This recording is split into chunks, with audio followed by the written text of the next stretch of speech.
be able to see how the A National OCGFC are operating and why Trump is their man. I mean, I've been telling you for 3 years, going on 3 years, that there's a destabilization campaign against Europe, that's what the Ukraine war actually is.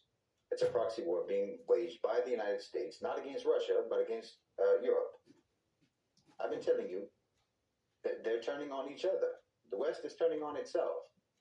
I've been telling you that America is going to become more and more interested in creating conflict in the West, not in the global South. I've been telling you that the historical roles of the global North and the global South are going to be reversed. Didn't I tell you that? Well, look at the last Trump press conference. He's talking about destroying Canada economically. He's talking about trying to force them into submission. That's what all this talk is really about. He's talking about making the whole country into an American state. And he's talking about doing the same thing with Greenland. Except, with Greenland, he even said that they might use military force to do it. So that's a direct threat against the EU, and they've taken it as such. He's literally saying that America could potentially use military force against a European country in order to seize territory from them. Seize European territory. Well, that's nothing but colonization. What he's talking about with regards to Canada, that's nothing but colonization. The man is talking about occupying, colonizing, and pillaging other Western countries, the resources of other Western countries. He called the border between Canada and the U.S. an artificially drawn line. I mean, Putin didn't even say that about Ukraine. Meanwhile, the border with Mexico, well, that isn't artificial at all. It's just an artificial border between Canada and America. Greenland and Canada get to become American states. Meanwhile, Puerto Rico is called a floating island of garbage at a Trump campaign rally over the summer. So Puerto Rico is trash, and the Mexican border needs a wall, but the border with Canada is just an imaginary line. It doesn't really exist. Now, the obvious racism is just that. It's obvious. But if you think about it a little bit more deeply, there's a reason for drawing a demarcation line like this, what Trump is trying to do. The U.S. empire is looking at subjugating the northern hemisphere, and the southern hemisphere is no longer any of their business. It's out of their sphere of influence. In fact, the southern hemisphere is the ascendant hemisphere. I mean, did you notice how his press conference, how it began? What he did, what the real reason for the press conference was? He was talking about the UAE pumping in $20 billion of investment into the United States. I mean, imagine. We're already at this point. We're already at the point where an American president is bragging about successfully attracting foreign direct investment from the global South into America. I mean, this is usually the kind of thing that a president in the global South would be bragging about, being able to attract foreign investment. But now you have the president of the United States, or the president-elect of the United States, being proud and bragging about the UAE opening up data centers in his country. Role reversal. It's actually really interesting to me. It's interesting to watch all of this play out, alhamdulillah, in our lifetime. We're seeing a drastic, a major change.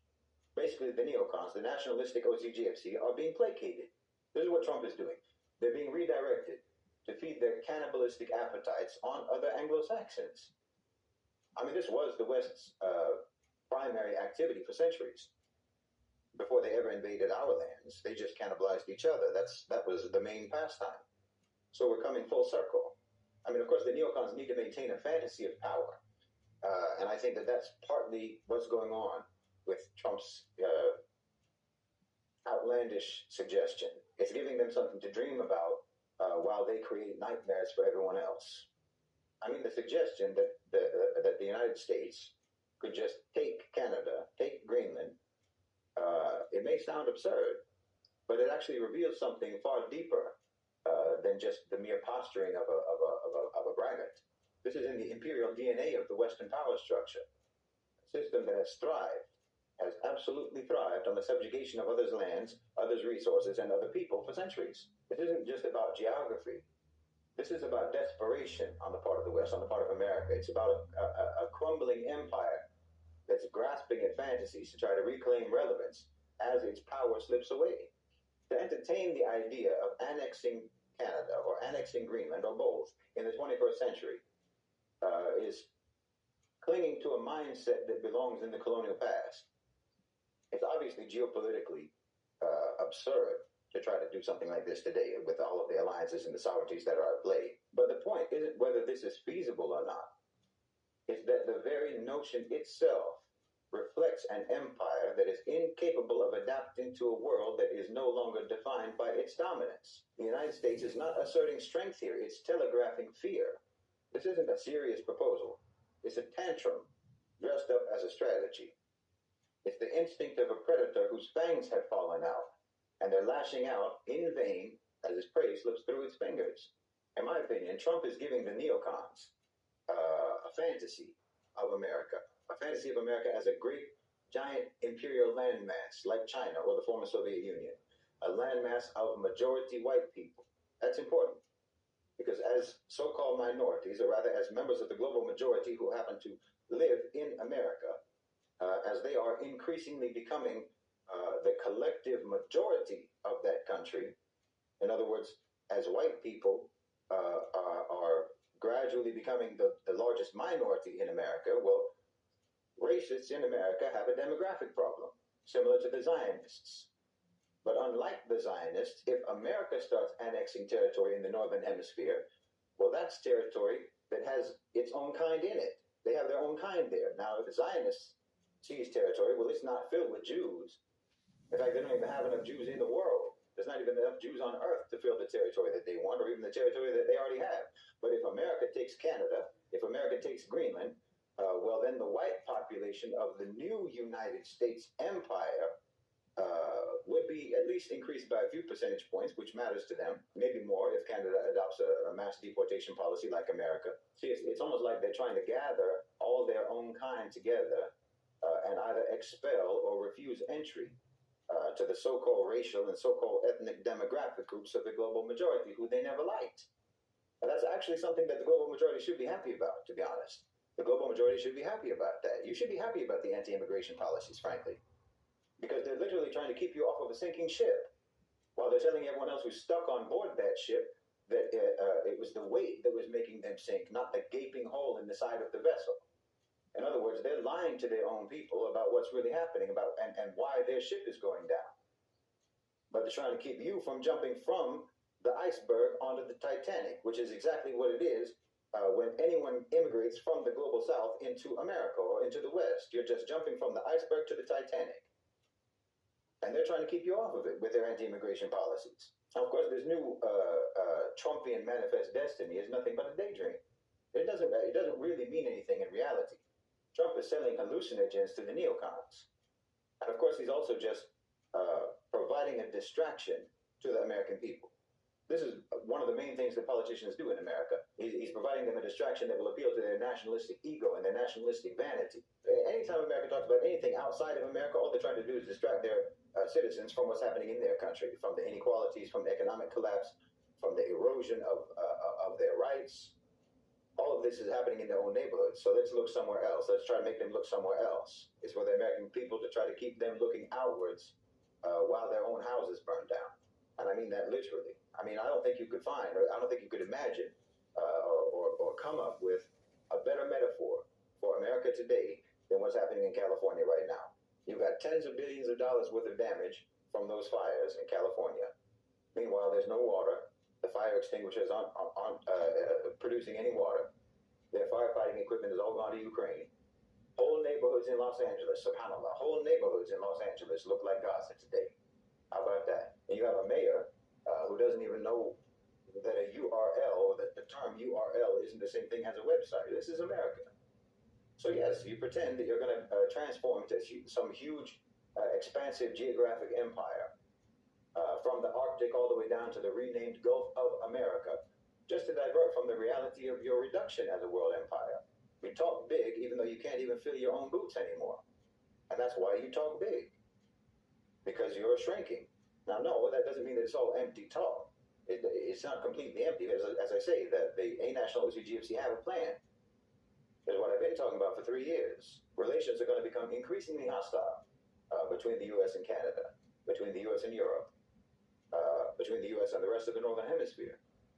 Everyone is being misled, in my opinion, with regards to thinking that that Trump wants to have problems with China, that he's trying to make problems with China, or that he's confrontation with China. I don't think that's accurate at all.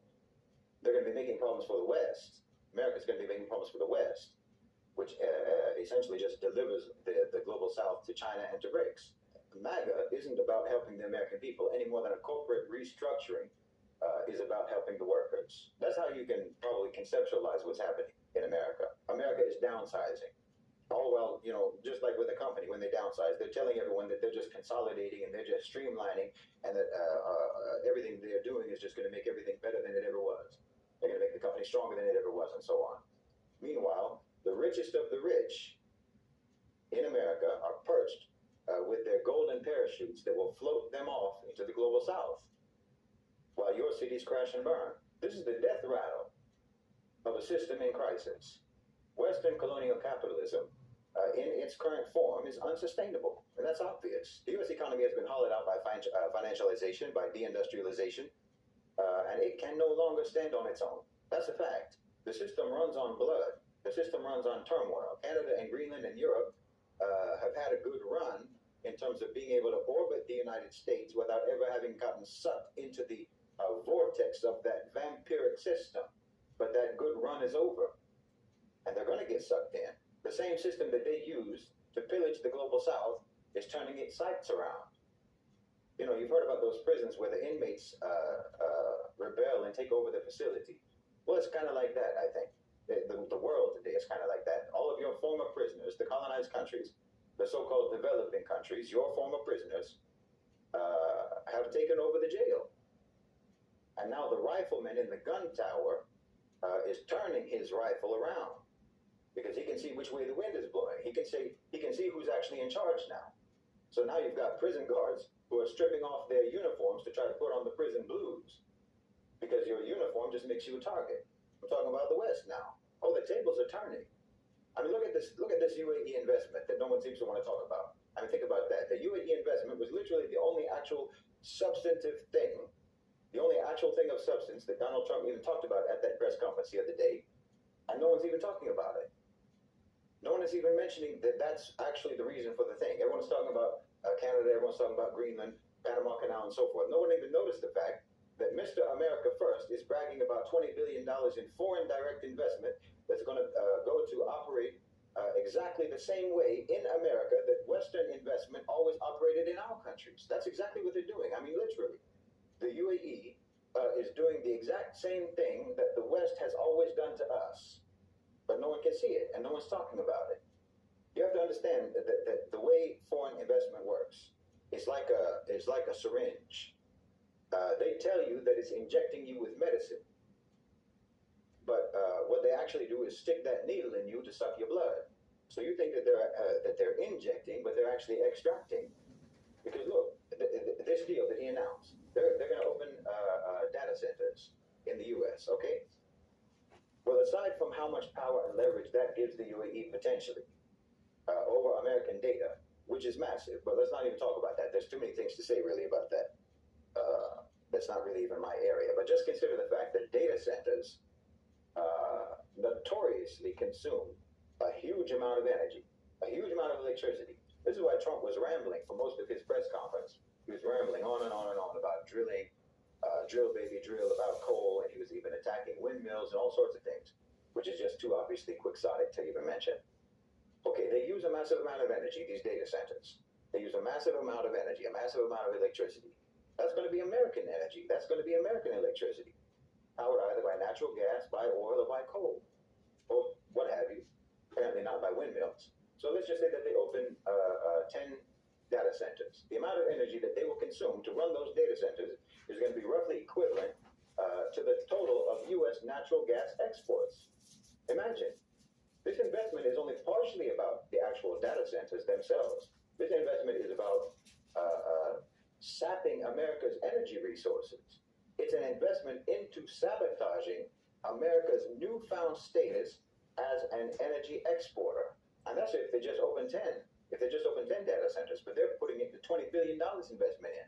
For $20 billion, you could open hundreds of data centers. For 10 data centers with the capacity of hundreds, either way, that's $20 billion that can potentially significantly undermine America's energy self-sufficiency, and more importantly, for the Khalij, for the Gulf, undermine America's competitiveness in the international markets as an energy exporter.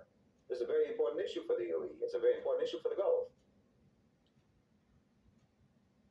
Trump knows this, of course, because the A-National OCGFC knows this. Trump is very close to the Gulf states and always has been. I mean, you can almost say, and this is what I've been saying in the chat, Trump is a Khaliji president. I mean, he's so Khaliji that he wants to change the name of the Gulf of Mexico to the Gulf of America just so America can have a Khalij. What we're witnessing is the West turning on itself. The empire is cannibalizing its allies. They're cannibalizing their own environments now, and they're cannibalizing their own people just to stay alive. This isn't strength. This is desperation. This is a dying system that's clawing at anything to try to keep from falling. I'm talking about the neocons, not the A-National OCGFC. I'm talking about the nationalistic owners and controllers of capital. But the stronger and the richer faction of the OCGFC, the A-National OCGFC, whom your own system created, that faction of elites are not tied to your domestic prosperity. They're not tied to your domestic economy anymore. And they're not tied to any nation. They are a nation unto themselves, like I keep saying. And they actively want to see your system devour itself because they want to leave the rest of the world to them. They want America out of it. So what does that mean for us, for Muslims, and for the global South? Well, it means that we have to prepare. We have to be serious. We have to build. Because as the empire collapses, we have an opportunity to create something that we haven't seen in the world for hundreds of years. This isn't a call to resist. It's a call to lead, to show the world that there is a different way.